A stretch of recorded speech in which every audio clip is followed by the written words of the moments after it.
14 विधानसभा सीटों में से असदुद्दीन ओवैसी की एमआईएम पार्टी को एक विधानसभा सीट पर फायदा मिलने की संभावना है। चलिए दोस्तों बात करते हैं इसी के साथ बिहार के गया जिले की। बिहार के गया जिले में 10 विधानसभा की कुल सीटें हैं। 10 विधानसभा सीटों के रुझान देखे जाए तो यहाँ पर देखें बीजेपी एनडीए गठबंधन को 5 विधानसभा सीट पर फायदा मिलने की संभावना है।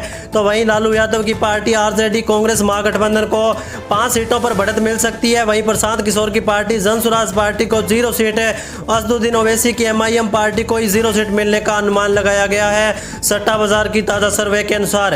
दोस्तों बिहार के गया जिले के रुझान देखें 10 विधानसभा सीटों के, तो यहाँ पर गया जिले में जेडीयू और आरजेडी गठबंधन के बीच कांटे का मुकाबला होने की संभावना है।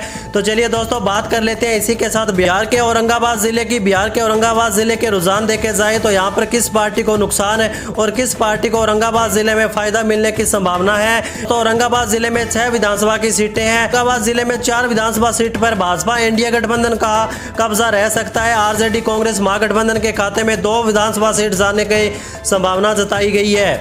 वहीं प्रशांत किशोर की पार्टी जन स्वराज पार्टी को 0 सीटें मिलती नजर आ रही है। वहीं असदुद्दीन ओवैसी की एमआईएम पार्टी का भी यहाँ पर सुपड़ा साफ होता हुआ नजर आ रहा है। दोस्तों बिहार के औरंगाबाद जिले के जो रुझान निकलकर सामने आ रहे हैं देखें तो यहाँ पर बीजेपी एनडीए गठबंधन यानी कि नीतीश कुमार की पार्टी को औरंगाबाद जिले में काफी अच्छी बढ़त मिलने का अनुमान है। चलिए दोस्तों बात करते हैं इसी के साथ बिहार के दरभंगा जिले की।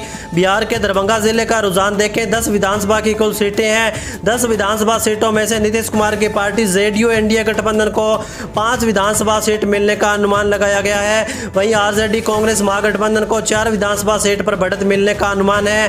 प्रशांत किशोर की जन स्वराज पार्टी को दरभंगा जिले में 1 विधानसभा सीट पर फायदा मिलने की संभावना है। और बात करें यहाँ पर ओवैसी की पार्टी एमआईएम को 0 सीट मिलने का अनुमान है। चलिए दोस्तों बात करते हैं बिहार के कैमूर जिले की। कैमूर जिले में 4 विधानसभा की सीटें हैं। 4 सीटों में से ओवैसी की पार्टी एमआईएम को 1 विधानसभा सीट पर फायदा मिलने की संभावना है। वहीं जन स्वराज पार्टी का कैमूर जिले में खाता खुलने की संभावना नहीं है। आरजेडी कांग्रेस गठबंधन को 1 विधानसभा सीट पर फायदा मिल सकता है। बिहार के कैमूर जिले में नीतीश कुमार की पार्टी जेडीयू एनडीए गठबंधन को 2 सीट पर फायदा मिलने की संभावना है। दोस्तों बिहार की कुल 243 विधानसभा सीटों में से अब ऊपर नजर डालें 44 विधानसभा सीटों पर यहाँ पर भारतीय जनता पार्टी एनडीए गठबंधन को 24 विधानसभा सीट है।